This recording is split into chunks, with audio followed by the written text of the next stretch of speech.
দিনের নবী রহমাতুল লিল আলামিনকে রব্বুল আলামিন বললেন, আমি আপনাকে রহমাতুল লিল আলামিন হিসেবে দুনিয়ার মধ্যে পাঠাইলাম। আপনি জগৎবাসীর জন্য রহমত, মাছের জন্য রহমত, গাছের জন্য রহমত, পাহাড়ের পাথরগুলোর জন্য আপনি রহমত। নবী আমার ডাক দিয়ে বলেন, উম্মত, যখন আমি হেরা গুহা থেকে নেমে মক্কা শরীফের দিকে রওনা দিলাম, পথের দুই ধারের পাথরগুলো থেকে আমাকে সালাম পৌঁছানো হলো আর বলা হলো, আসসালাতু আসসালামু আলাইকা ইয়া রাসূলুল্লাহ। আমি ডাক দিলাম, পাথর তোমরাও কি আমারে চিনো নাকি?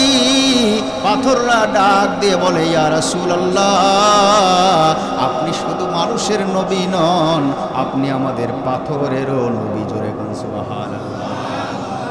গাছের পাতা বলে আপনি আমাদেরও নবী, নদীর মাছ বলে আপনি আমাদেরও নবী, কারণ আপনি যে রহমাতুল লিল আলামিন সেটা স্বয়ং আল্লাহ তাআলা আমাদের কাছে সংবাদ পৌঁছায় দিয়েছে।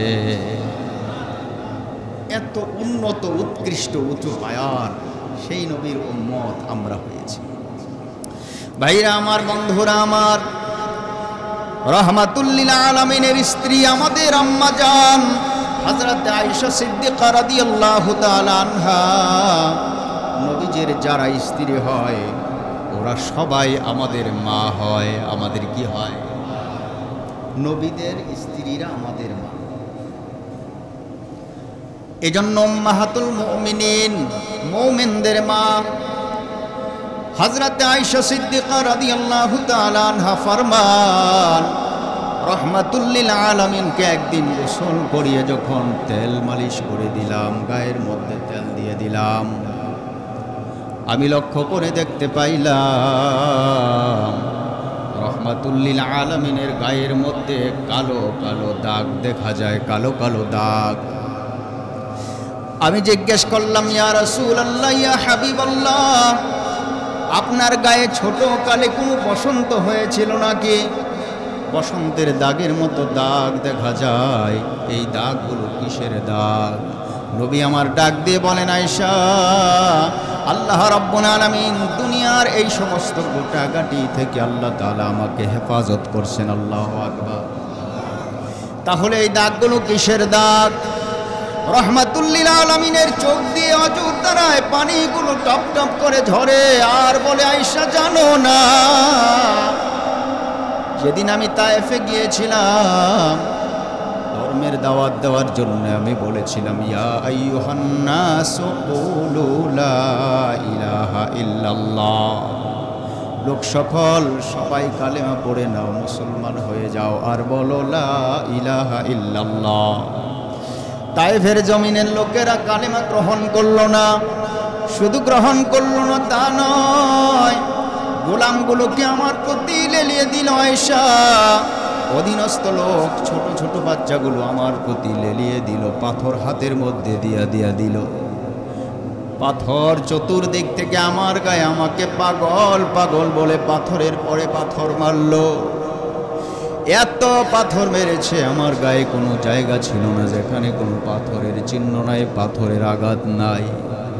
আয়েশা, আমি এমন একজন নবী, রাস্তা দিয়ে হেঁটে যাওয়ার সময় আকাশের রোদ থেকে বাঁচানোর জন্য মেঘ মালারা এসে আমাকে ছায়া দেয়। জোরে বলুন সুবহানাল্লাহ। গাছের পাতা পল্লবগুলো হেলে দুলে আমাকে ছায়া প্রদান করে। আমি তো রহমাতুল লিল আলামিন, এজন্য আমি তাদের জন্য বদদোয়া করতে পারি নাই। আমার কাছে ফেরেশতারা এসেছিল, ইয়া রাসূলুল্লাহ, ইয়া হাবিবাল্লাহ, আপনি শুধু বলুন তায়েফের পাহাড় দুটো একসাথে চাপা দিয়ে পুরা জনপদ ধ্বংস করে দেয়। নবী আমার আল্লাহকে ডাক দিয়ে বলেন, আল্লাহুম্মা লা তুহলিক উম্মতি ফাইন্নাহুম লা ইয়ালামুন। আল্লাহ, ওরা তো আমাকে চিনে না, তাদেরকে ধ্বংস করে দিলে পরবর্তী কালেমার দাওয়াত আমি কার কাছে দেব? আমার আল্লাহ ডাক দিয়ে বলে, ইয়া মুহাম্মদ, আনতা রাহমাতুল লিল আলামিন, আপনি রাহমাতুল লিল আলামিন, জগৎবাসীর জন্য রহমত, জগৎ জগতের পোকামাকড় মাছ গাছ যা আছে সব কিছুর জন্য আপনি রহমত, স্বয়ং সৃষ্টি জগতের সব কিছুর জন্য আপনি রহমত। জোরে কোন সুবহানাল্লাহ। মদিনার বুলবুল নবী রাসূলুল্লাহ পাঠালেন খুশি হয়ে নিজে মাবুদ আল্লাহ। মদিনার বুলবুল নবী রাসূলুল্লাহ পাঠালেন খুশি হয়ে নিজে মাবুদ আল্লাহ। ফেরেশতা গন্ডা কিয়া বলে ও গো নবী সরোয়ার, হুকুম পাইলে দেব তায়েফে চাপা পাহাড়। নিষেধ করিয়া নবীকে দে বলে বারবার, ওদের মারিলে ভবে কে ডাকিবে আল্লাহ পাঠালেন খুশি হয়ে নিজে মাবুদ আল্লাহ। মদিনার বুলবুল নবী রাসূলুল্লাহ পাঠালেন খুশি হয়ে নিজে মাবুদ আল্লাহ। আল্লাহু আকবার। নবী আমার ডাক দিয়ে বলেন আয়েশা জানো না আল্লাহ রাব্বুল আলামিন মশা মাছি পর্যন্ত আমার গায়ে বসা হারাম করে দিয়েছেন। আল্লাহু আকবার। মশা মাছি যেখানে বসা হারাম, এই গায়ের মধ্যে অন্য কোনো ঝামেলা নাই, সমস্যা নাই। তায়েফের লোকেরা আমার গায়ের মধ্যে পাথর নিক্ষেপ করেছে গো আয়েশা, যন্ত্রণায় কাতর, অস্থির ব্যথায় কাতর, তবু আমি তাদের জন্য আল্লাহর কাছে বদদোয়া করি নাই। তাই বলে আমার আল্লাহ বসে থাকে নাই, আল্লাহ আমার কাছে ফেরেশতা পাঠিয়েছেন, আমি অনুমতি দেই কিনা?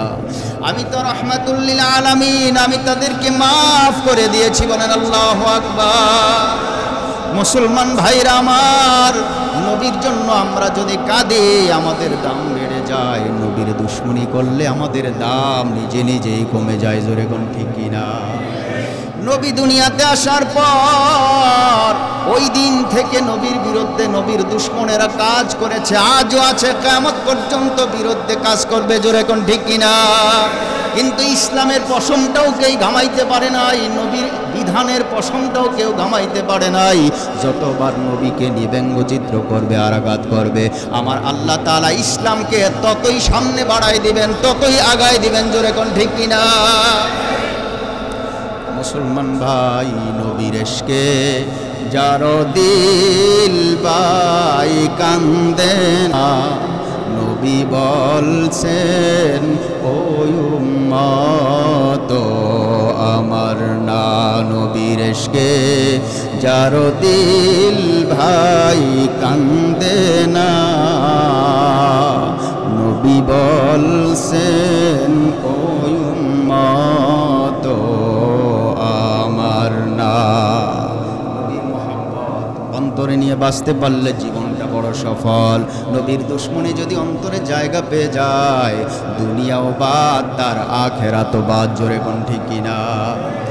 নবী আমার এত কষ্ট করেছেন, দ্বীনের দাওয়াত দেওয়ার জন্য এত কষ্ট করলেন, আমার আল্লাহ তাআলা সব দেখতেছেন। আর আল্লাহ বলতেছেন ইন্নাকা বিআয়ুনিনা, নবী গো আপনি যে এত কষ্ট করতেছেন আমি আল্লাহ স্বয়ং সব দেখতেছি। জোরে কোন সুবহানাল্লাহ। নবী আমার অনেক কষ্ট করার পর রাতের বেলা ঘুমিয়ে আছেন। মেরাজে যাওয়ার পালা। মেরাজ কেন সংগঠিত হলো মুসলমান জানো না? মেরাজ হলো আল্লাহ পাক দাওয়াত দিয়া আমার নবীকে আল্লাহর বাড়িতে নিয়ে গেছে। আল্লাহু আকবার। আল্লাহ নিজে দাওয়াত দিয়া আমার নবীকে আল্লাহর বাড়িতে নিয়ে গেছে, শুধুমাত্র নবীর মনটা প্রফুল্ল করার জন্য, নবীর মনটাকে আনন্দিত করার জন্য, নবীর দুর্বল ভাঙা মনটাকে জোড়া লাগাবার জন্য। কারণ আমার নবীর মনের দিকে তাকিয়ে আল্লাহ তাআলা সব কিছু করে। সুবহানাল্লাহ। নবীর মনের দিকে তাকাই আল্লাহ সব করে। মুহাম্মদুর রাসূলুল্লাহ সাল্লাল্লাহু আলাইহি ওয়াসাল্লামকে বলা হয় হাবিবুল্লাহ। হাবিবুল্লাহ মানে আল্লাহর বন্ধু। ইব্রাহিম আলাইহিস সালামকে বলা হয় খলিলুল্লাহ। খলিলুল্লাহ মানে আল্লাহর বন্ধু। হাবিবুল্লাহ আর খলিলুল্লাহ, ইব্রাহিম খলিলুল্লাহ আর মুহাম্মদ হাবিবুল্লাহ। হাবিবুল্লাহ আর খলিলুল্লাহর মধ্যে ব্যবধান হলো ইব্রাহিম আলাইহিস সালাম নিজে আল্লাহর সাথে বন্ধুত্ব করেন, আল্লাহর সন্তুষ্টি মোতাবেক সব কিছু বিলীন করেন, এমন বন্ধুকে বলা হয় খলিলুল্লাহ।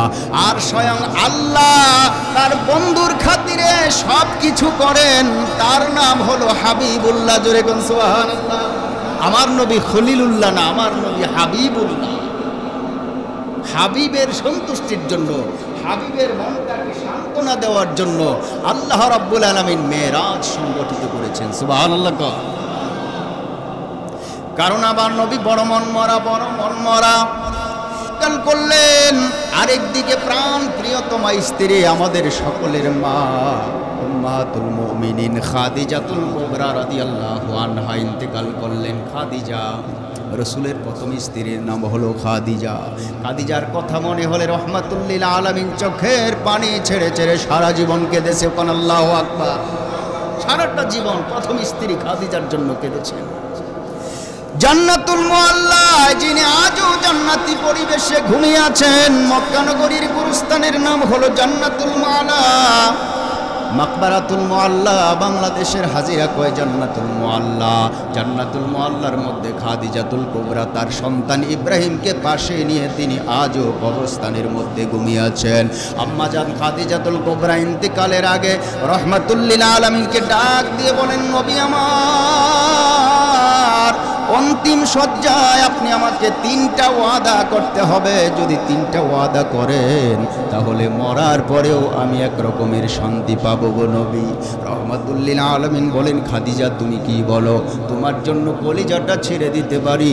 তোমার সম্পদ যদি আমি ব্যয় না করতাম, গোটা দুনিয়ায় ইসলাম এইভাবে প্রচার করতে পারতাম না। খাদিজা ডাক দিয়ে বলে, ইয়া রাসূলুল্লাহ, আমার ইন্তেকালের পর আপনি নিজে নিজের পাঞ্জাবি দিয়ে কাফন পরাবেন, আলাদা কাফনের কোনো কাপড় ব্যবহার করবেন না। আমি কবরে যাওয়ার পর আপনি নিজের হাতে আমাকে গোরস্থানে মাটির মধ্যে শোয়াই দিবেন। শোয়াই দেওয়ার পর 3 নম্বর ফেরেশতারা এসে যখন জিজ্ঞেস করবে, মার রব্বুকা ওয়া মা দীনুকা ওয়া মান নাবিয়ুকা, আমি মহিলা মানুষ, বড় দুর্বল, আমি হয়তো সব জবাবগুলো ভুলেও যাইতে পারি, আমার পক্ষ থেকে জবাবগুলো আপনি দিয়ে দিবেন। রহমাতুল লিল আলামিন বলেন, খাদিজা তোমার 3টা ওয়াদা আমি রক্ষা করার চেষ্টা করব, তুমি কোনো টেনশন করো না। আজরাইল এলো, প্রাণবায়ু বের হয়ে গেল। রহমাতুল লিল আলামিন খাদিজাকে কয়েকজন সাহাবীদেরকে নিয়ে জানাজা পড়াইলেন।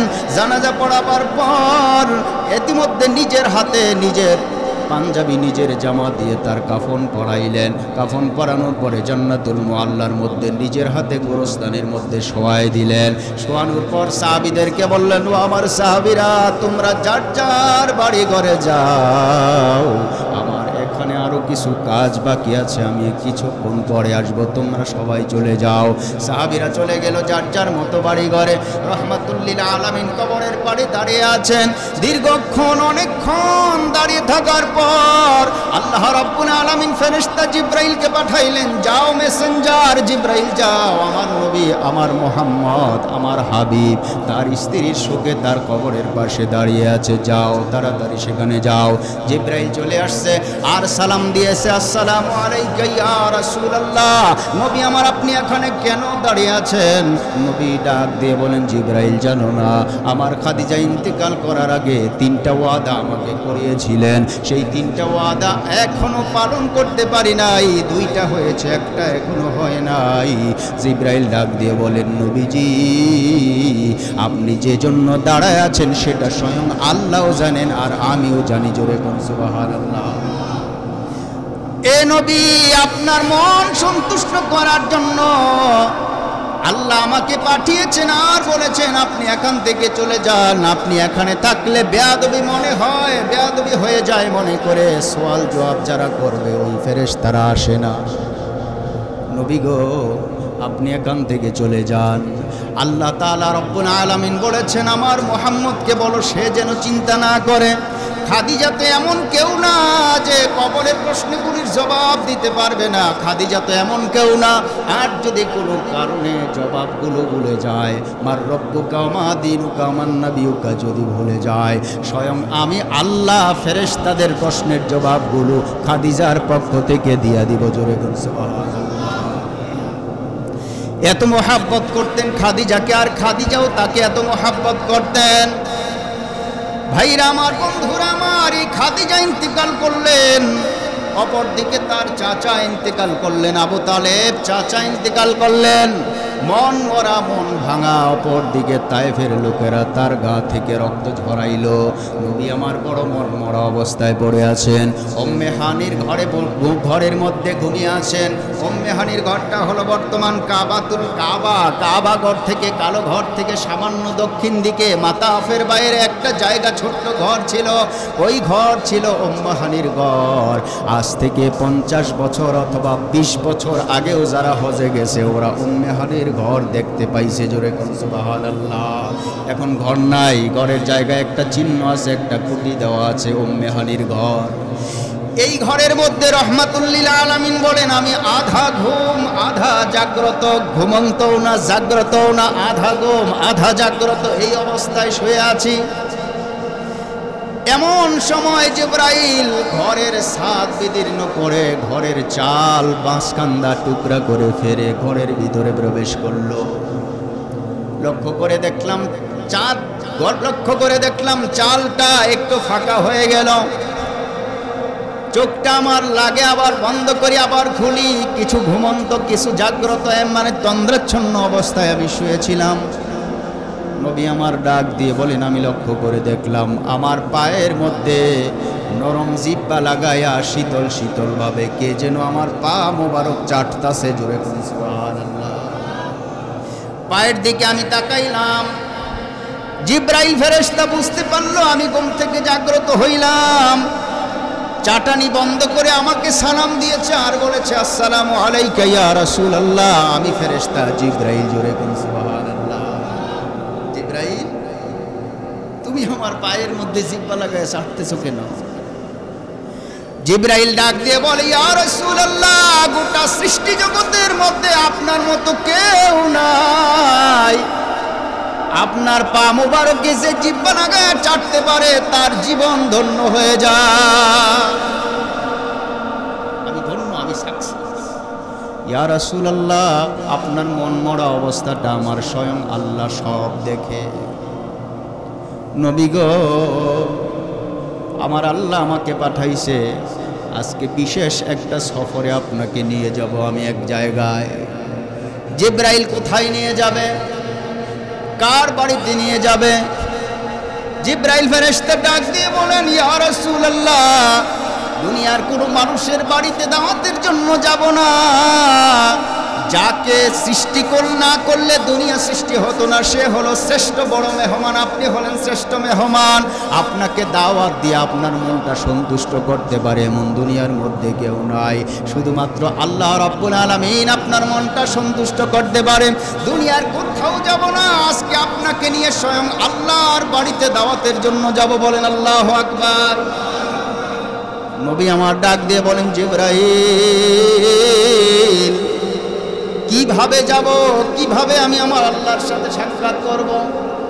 জিবরাইল বললেন আপনি টেনশন করবেন না, আমি আপনার সাথে আছি, আপনি কোনো টেনশন করবেন না। রহমাতুল লিল আলামিনকে উম্মে হানির ঘর থেকে উঠাইলেন। কাবা ঘরের উত্তর প্রান্তরে এরকম ধনুকের মতো বাঁকা একটা দেওয়াল আছে, ভোগ পরিমাণ প্রায় 4 ফিট উঁচু একটা দেওয়াল। সেই দেওয়ালটাকে বলা হয় হাতিমে কাবা। কি বলা হয়? হাতিমে কাবা বলা হয়, হাতিমে কাবা। আজও এই দেওয়াল আছে, মোবাইলে সার্চ করে দেখবেন হাতিমে কাবা। রহমাতুল লিল আলামিনকে দক্ষিণ পাশ থেকে কাবার উত্তর পাশে হাতিমে কাবার এই দেওয়ালের উপরে এনে শুইয়ে দেওয়া হলো। এখানে শুইয়ে দেওয়ার পর রহমাতুল লিল আলামিন লক্ষ্য করে দেখেন আরো কয়েকজন শুভ্র স্বচ্ছ সাদা পোশাকওয়ালা নতুন নিউ ফেরেশতা দেখা যায়।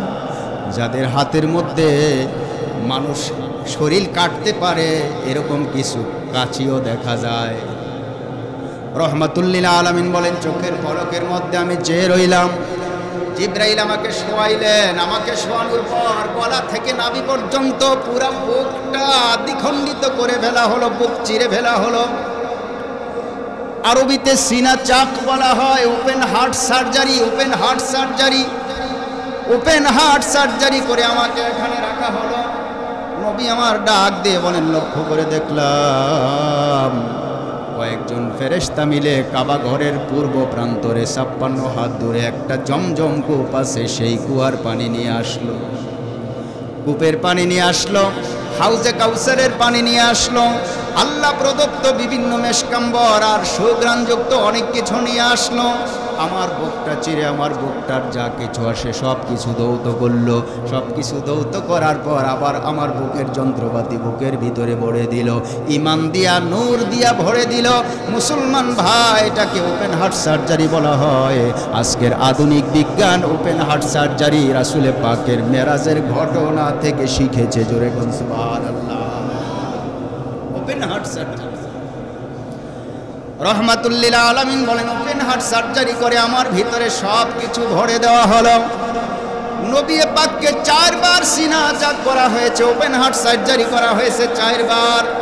সাহাবীরা বলেন, দুনিয়ার মানুষ জানো না, রহমাতুল লিল আলামিনকে আমরা যারা খালি গায়ে কোনো সময় দেখার সৌভাগ্য হয়েছে, যখন আমরা বুক মোবারক দেখতে পেয়েছি, 2টা কাপড় একসাথে, টুকরা কাপড় একসাথে জোড়া দিলে যেমন সেলাই দেখা যায়, রহমাতুল লিল আলামিনের গলা থেকে নাভি পর্যন্ত জায়গাটা, এই সেলাইগুলো আমরা সাহাবীরা দেখছি। জোরে সুবহানাল্লাহ। কি আদরের নবী! ওপেন হার্ট সার্জারি কেন করা হলো? ওপেন হার্ট সার্জারি করা হলো, ছোটকালে সার্জারি করা হলো যেন পৃথিবীর এই খেলাধুলা, মগ্নতা, অন্য মনস্কতা এগুলি যেন না হয়, অন্যায় অপরাধ যেন না হয়। এইভাবে করে 4 বার ওপেন হার্ট সার্জারি করা হলো। সর্বশেষ মেরাজের সময় ওপেন হার্ট সার্জারি এজন্য করা হলো, তাকে যেতে হবে ঊর্ধ্ব জগতে। ঊর্ধ্ব জগতে বিভিন্ন রকমের বাধা আছে, বরফের জগৎ আছে, আগুনের জগৎ আছে, হিম শীতল বায়ুর জগৎ আছে, গ্যাসীয় পদার্থের জগৎ আছে। সবগুলো পাড়ি দিয়ে আল্লাহর কাছে যেতে হবে। এজন্য কোনো বাধা যেন তাকে ফিরাতে না পারে, এজন্য তাকে উপযুক্ত করতে আল্লাহ রাব্বুল আলামিন ওপেন হার্ট সার্জারি করা হলো। জোরে কোন সুবহানাল্লাহ। ভাইরা আমার, বন্ধুরা আমার, ওপেন হার্ট সার্জারি করার পর রহমাতুল লিল আলামিন বলেন, আমার সামনে একটা বোরাক আনা হলো। বোরাক, বোরাক আল বারকুন মানে বিদ্যুৎ, ইলেকট্রিসিটি, বিদ্যুৎ, বিদ্যুৎ গতিসম্পন্ন একটা বাহন আমার কাছে আনা হলো। বিদ্যুৎ গতিসম্পন্ন বাহন, তাকে আরবিতে বলা হয় বোরাক। এই বোরাককে আনা হলো। রহমাতুল লিল আলামিন বলেন, ঘোড়ার চেয়ে একটু ছোট বোরাকটা ছিল আকৃতিতে। এই বোরাকের উপরে আমাকে আরোহণ করানো হলো, আর বলা হলো, রহমাতুল লিল আলামিন আপনি আসেন, আপনার সাথে আমরা আছি। জিবরাইল সহ আমাকে নিয়ে চলতে লাগলো। দেখলাম চোখের পলক যে পর্যন্ত যায়, বোরাক এক লাফে পর্যন্ত চলে যায়। জোরে সুবহানাল্লাহ। হঠাৎ করে আমাকে নিয়ে নামানো হলো খজুর বৃক্ষ, খেজুর গাছ, বিশাল সুন্দর এরিয়া, সবুজ বর্ণবিধারী এক জায়গায় নিয়ে আমাকে নামানো হলো। আর বলা হলো, ইয়া রাসূলুল্লাহ আপনি এখানে 2 রাকাত নামাজ পড়ুন। এটা হলো সেই জায়গা, যেই জায়গায় আপনি মেরাজ থেকে আসার পর যখন আপনি মেরাজের ঘটনা মানুষকে বলবেন, আপনাকে এলাকার লোকেরা বিতাড়িত করবেন। নবী আমার ডাক দিয়ে বলেন, আওয়াহু মুখরিজিয়া, আমাকে বিতরণ করবে, আমাকে তাড়িয়ে দেবে। মক্কার লোকেরা তো এখন আমাকে ভালোবাসে, সবাই তো আমাকে রহমাতুল লিল আলামিন বলেন, আমার মতো মানুষকে ওরা তাড়িয়ে দেবে। জিবরাইল বললেন, ইয়া রাসূলুল্লাহ আপনার জন্য তো পরীক্ষা মাত্র শুরু। দেখেন আপনি ঘটনা কি হয় সামনে। নবী আমার 2 রাকাত নামাজ পড়লেন আর বললেন, ইয়া রাসূলুল্লাহ, ইয়া হাবিবাল্লাহ, এই জায়গাটা হলো সেই জায়গা, যেই জায়গা আপনি মক্কা থেকে তাড়িয়ে দেওয়ার পর হিজরত করে যেখানে আসবেন, এটা হলো সেই জায়গা। এই জায়গার নাম হলো মদিনাতুল মুনাব্বারা। তখন হবে, এখন এটার নাম ইয়াসরিব। এখন এটার নাম ইয়াসরিব, মদিনা হবে পরবর্তী নাম। রহমাতুল লিল আলামিন ডাক দিয়ে বলেন, আমি বোরাকের উপরে আরোহণ হইলাম। বিভিন্ন জায়গায়, বিভিন্ন স্টেশনে আমাকে নিয়ে নামানো হলো। চোখের পলকের মধ্যে আমাকে নিয়ে বিভিন্ন জায়গায় স্টেশনের মধ্যে নামাইলো। শেষ পর্যন্ত আমাকে বাইতুল মুকাদ্দাসের মধ্যে নিয়ে গেল। বাইতুল মুকাদ্দাস জেরুজালেমের একটা মসজিদের নাম, যেই মসজিদটা সুলাইমান পয়গম্বর নিজের হাতে তৈরি করছে। জোরে কোন সুবহানাল্লাহ। সুলাইমান আলাইহিস সালাতু ওয়াস সালাম নিজে তৈরি করেছেন জিন জাতির মাধ্যমে। সেই মসজিদের নাম হলো জেরুজালেমের মসজিদুল আকসা। আল্লাহ রাব্বুল আলামিন বলেন, আমার নবীকে আমি মসজিদে আকসা পর্যন্ত নিয়ে গিয়েছি। কোরআনে পাকে সূরা ইসরার মধ্যে আল্লাহ তাআলা বলেছেন, সুবহানাল্লাযী আসরা বিআবদিহি লাইলাম মিনাল মাসজিদিল হারামি ইলাল মাসজিদিল আকসা।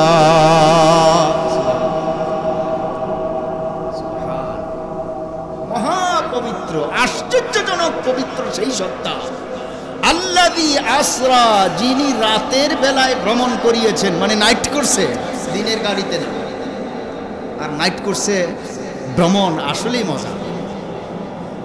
রাতের গাড়িতে আসরা মানে রাত্রিকালীন, রাত্রিকালীন ভ্রমণ করিয়েছেন, নাইট করছে, ভ্রমণ করাইছেন। বিআবদিহি, তার আব্দুনকে, তার বান্দাকে, তার গোলামকে। মিনাল মসজিদিল হারাম, মসজিদে হারাম মানে কাবা ঘর। মিনাল মসজিদিল হারাম ইলাল মসজিদিল আকসা, 1500 কিলোমিটার দূর মসজিদে আকসা। জোরে কোন সুবহানাল্লাহ। কয় কিলোমিটার? 1500 কিলোমিটার দূর মসজিদে আকসা। মসজিদে হারাম থেকে মসজিদে আকসা 1500 কিলোমিটার দূর। রহমাতুল লিল আলামিন বলেন, যেন সময়টা চোখের পলকের মধ্যেই চলে গেল। জোরে কোন সুবহানাল্লাহ।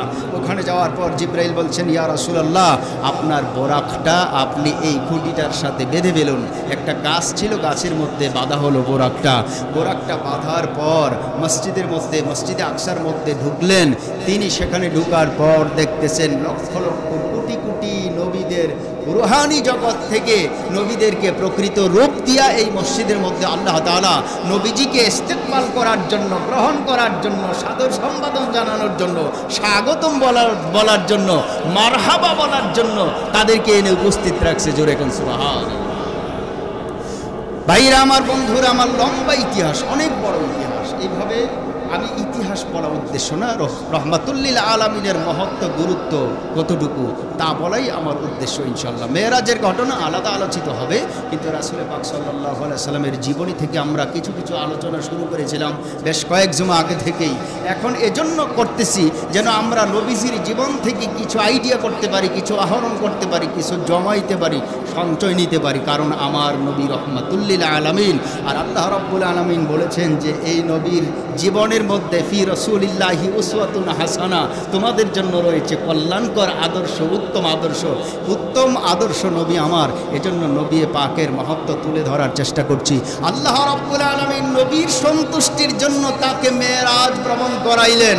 আর দুনিয়ার কিছু কুলাঙ্গারেরা নবীকে নিয়ে ব্যঙ্গচিত্র করে। জোরে কোন ঠিক না বেঠ? ভাইরা আমার, বন্ধুরা আমার, আল্লাহ রাব্বুল আলামিনের পয়গম্বর এরকম মসজিদে নববীর মধ্যে রহমাতুল লিল আলামিন একদিন ওয়াজ করতেছেন। ওয়াজ কি করতেছেন? ওয়াজ করতেছেন, আল্লাহর গুণগান করতেছেন, নবীর বিধান বয়ান করতেছেন। এমন সময় মাঝখান থেকে একটা লোক কিছুক্ষণ পর পর হঠাৎ দাঁড়িয়ে যায়। এর মানে পুরো মস্তিষ্কের মধ্যে একটা বিশৃঙ্খলার সৃষ্টি করলো, বিশৃঙ্খলা লাগায় দেয়। যখন আল্লাহর কথা শুনতে থাকে তখন ওই লোকটা চুপচাপ শোনে আর কয়, হ্যাঁ ঠিক ঠিক, সাদাক্তা সাদাক্তা, সত্য বলতেছে, সত্য বলছো। যখন রসুলে পাকের কোনো কথা আসে, আল্লাহ পাক রসুলকে কি কি নিয়ামত দিয়েছেন, রসুলের বিধানে মানুষ কিভাবে চলতে হবে, এগুলি যখন তিনি বলা শুরু করেন তখন সে এগুলি কি করে, এগুলো কি বলে, অযথা কথা। এর মানে রসুলের মহাব্বত নাই, ঠিক না ভাই? ঠিক। বরং দুশ্মনী তার ভিতরে কাজ করতেছে, দুশ্মনী। নবী আমার বারবার তার কারণে নবীর ওয়াজ বন্ধ হয়ে যায় বারবার। কারণ গোটা বড়া মসজিদের মধ্য থেকে একটা লোক মাঝে মাঝে দাঁড়িয়ে যায়, এজন্য তার বড় ডিস্টার্ব হয়, ওয়াজ বন্ধ হয়ে যায়। নবী আমার কাই, তুমি এমন করো কে? ওই তুমি এমন করতেছো কে? তুমি বারবার উঠা বসে কি শুরু করলা? তা আবার বসে, আবার উঠে, আবার বসে, আবার উঠে, মানে একটা বিশৃঙ্খল অবস্থা। আল্লাহর কোরআনের যখন কথা হয়, নবীর হাদিসের যখন কথা হয়, গোটা উম্মতকে তখন বসে বসে শোনা তা ওয়াজিব হয়ে যায়। জোরে বলেন সুবহানাল্লাহ। এই যে জুমার মসজিদে ওয়াজ করতেছি, মনে করতেছেন না এমনিই না, এটা এমনি না, আমরা ওয়াজ করি, এটা আমাদের দায়িত্ব, আর আপনাদের শোনা ওয়াজিব, শোনা কর্তব্য। রহমাতুল্লিল আলামিন ওয়াজ করেন, লোকটা বারবার ওঠা নামা ওঠা বসা করতেছেন, মজলিসের মধ্যে বড় ডিস্টার্ব। রহমাতুল্লিল আলামিনের মনটা বড় কারাবাহারে। এই লোকটা বেয়াদবের চাইতে গায়রে হাজির ভালো ছিল, উপস্থিত যদি না হইতো অন্যান্য সাহাবীদেরকে আমি ওয়াজগুলি শোনাইতে পারতাম। এই লোকের কারণে আজকে মজলিসটা বড় ডিস্টার্ব হইতেছে। রহমাতুল্লিল আলামিনের মনটা বড় খারাপ। আমার আল্লাহ রাব্বুল আলামিন সূরাতুল কলাম নাজিল করেছেন। কলম, জোরে কেন আল্লাহু আকবার। সূরা কলম নাজিল করছে। কি সূরা? এই মিয়া কলম দিয়া লেখে না মানুষের। আল্লাহ রাব্বুল আলামিন যখন সর্বপ্রথম কোনো কিছু সৃষ্টি করার সিদ্ধান্ত নিলেন তখন কলম সৃষ্টি করলেন। কলমকে বললেন লেখো। কলম কয় মা আক্তুবু, আল্লাহ আমি কি লিখবো? কয় লেখো ভাগ্যলিপি লেখো। জোরে কোন সুবহানাল্লাহ। ভাগ্যলিপি। এই কলমের নামে আল্লাহ তাআলা একটা সূরা নাজিল করছেন। এই সূরা থেকে আমি আপনাদের সামনে একটা আয়াত তিলাওয়াত করেছি। সূরাটার নাম হলো সূরাতুল কলাম। আল্লাহ রাব্বুল আলামিন প্রথমে আয়াতটা নাজিল করেছেন নুন ওয়াল কলামি ওয়া মা ইয়াসতুরুন।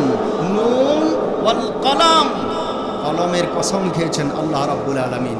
তো যখন লোকটা খুব বেশি উঠা বসা ডিস্টার্ব করতেছে, খুব বেশি, এর মানে নবীর কথা আসলেই তার নাক ছিটকায়, নবীর কথা আসলেই যেন তার কাছে ভালো লাগে না, এমন মানুষ বর্তমান দুনিয়াতেও আছে না নাই? এই লোকগুলো কারা জানেন? এই লোকগুলো কারা জানেন? নবীর কথা শুনলে যারা নাক ছিটকায়, নবীকে নিয়ে যারা ব্যঙ্গচিত্র করে, এই লোকগুলি কারা? তাদের পরিচয় আল্লাহ রাব্বুল আলামিন কোরআনে সূরা, এই সূরার মধ্যে আল্লাহ রাব্বুল আলামিন সুন্দরভাবে বলে দিয়েছেন উতুল্লিম বাদা যালিকা জানিম, উতুল্লিম বাদা যালিকা যালিকা জানিম। এই লোক তো নবী, আপনি তো তারে চিনেন না, আমি আল্লাহ তারে চিনি। এই লোকের পরিচয় হলো সে পিতৃ পরিচয়হীন অবৈধ সন্তান। তাহলে নবীর নিয়ে ব্যঙ্গচিত্র কারা করবে? যাদের পিতৃ পরিচয় নাই, অবৈধ সন্তান, তারা নবীকে নিয়ে ব্যঙ্গচিত্র করবে। আর বাকি সবাই নবীর জন্য তাদের তাজা রক্ত ঢেলে দিতে রাজি থাকবে। জোরে বলেন ঠিক না বেঠিক? আমার প্রাণের ভাইরা, আল্লাহ রাব্বুল আলামিন বলেন উতুল্লিম বাদা যালিকা জানিম, তার জন্ম হয়েছে জিনা করার পরে। এই কথা যখন আল্লাহ তাআলা কোরআনে পাকের মধ্যে নাজিল করলেন, ওই জিনাকারী সন্তান, যেই সন্তান ওয়ালাদুজ জিনা, জিনার মাধ্যমে যেই সন্তান ভূমিষ্ঠ হয়েছে, তার আর বুঝতে বাকি নাই, তার নাম ছিল ওয়ালিদ ইবনে মুগীরা। ওয়ালিদ ইবনে মুগীরা নাম কি? ওয়ালিদ ইবনে মুগীরা দৌড় দিয়েছে বাড়ির দিকে, দৌড় দিয়েছে। আর ওয়াজ শোনা আমার দরকার নাই, কারণ যে আয়াত নাজিল হয়েছে এটা আমার বিরুদ্ধে হয়েছে। দৌড় দিয়েছে, দৌড়ে বাড়িতে গেল, মাকে বলতেছে মা এই নাঙ্গা তলোয়ারটা তোমার মাথার মধ্যে ধরলাম, যদি ভাগ্য ভালো থাকে আজকে সত্যি কথা বলো, কারণ মুহাম্মদের উপরে আমার বিরুদ্ধে আয়াত নাজিল হয়েছে। মুহাম্মদ বলে দিয়েছে তার আল্লাহ বলেছে আমি নাকি জিনার সন্তান, আমাকে নাকি জিনার মাধ্যমে দুনিয়াতে আনা হয়েছে।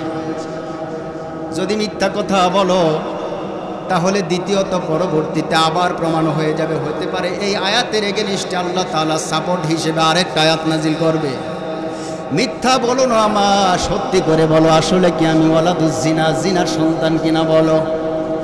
মা বলতেছেন বাবা যখন তোর বাপ মুগিরার সাথে আমার বিয়ে হয়েছে, এর আগেই অন্য একটা ছেলের সাথে আমার অবৈধ সম্পর্ক ছিল, ওই সম্পর্কের কারণে তুই পেটের মধ্যে এসেছিলি, তোকে পেটে নিয়ে মুগিরার সাথে আমার বিয়ে হয়েছে, এজন্য তুই ওয়ালাদুজ জিনা। রহমাতুল্লিল আলামিনের কথা মিথ্যা হতে পারে না। জোরে কোন সুবহানাল্লাহ। পৃথিবীতে আজও যারা নবীর চরিত্র নিয়ে কথা বলবে আর নবীকে নিয়ে ব্যঙ্গচিত্র করবে, তারা সারা দুনিয়ায় যে কেউ হোক, মুসলমানের হোক অমুসলমানের হোক, তারা সবাই হবে ওয়ালাদুজ জিনা, জিনার সন্তান। খোঁজ নিলে দেখা যাবে এটা পিতৃ পরিচয়হীন অবৈধ সন্তান। আমার প্রাণের ভাইরা, আল্লাহর কোরআন সাবলীল, আল্লাহর কোরআনের ভাষা শ্রুতিমধুর। কোনো সময় যখন রসুলের উপরে মানুষ আক্রমণ করে, তখন আল্লাহ রাব্বুল আলামিন এমন একটা বক্তব্যই দেন যেন এই আক্রমণকারী আঘাত পায়। এটা আল্লাহর কোরআনের কথা। আমার নবী রহমাতুল্লিল আলামিন চর দিয়েছে, শব্দ করে না, আঘাত করেছে, শব্দ করে না, কারণ শব্দ করার সময় এখনো হয়নি। যেই রসুল এত আঘাত খেয়েছেন তিনি শব্দ করলেন না। এই রসুলকে যখন মক্কা থেকে বিতরণ করা হবে, মদিনাতে যখন তিনি যাবেন, একটা রাষ্ট্র কায়েম করবেন কোরআনের কনস্টিটিউশন দিয়া, সংবিধান দিয়া, তখন আমার নবী হবেন প্রতিবাদী, সাহাবীরা হবে মুজাহিদ, নাঙ্গা তলোয়ার থাকবে, ইসলামের বিরুদ্ধে কথা বলবে, রসুলের বিরুদ্ধে কথা বলবে, আর তার কল্লা ফেলে দেওয়া হবে। জুড়ে বলেন ঠিক না বেঠিক? মক্কা শরীফের ইতিহাস, নবীজির মাক্কি জিন্দেগির ইতিহাস, কোনো মারামারি নাই, কিলাকিলি নাই। মদিনা জিন্দেগিতে যাওয়ার পর কেউ কোরআন নিয়ে, হাদিস নিয়ে, রসুলের চরিত্র নিয়ে কথা বললে তার আর কোনো রক্ষা নাই। সেই সময়টা সামনে আছে। আল্লাহ তাআলা আমাদের সবাইকে কোরআনের হাকিকত বুঝার, নবীর খাঁটি উম্মত হওয়ার, রাসূল পাকের জীবনী থেকে আমাদেরকে শিক্ষা লাভ করার তৌফিক দান করুন। সকলে বলি আমিন।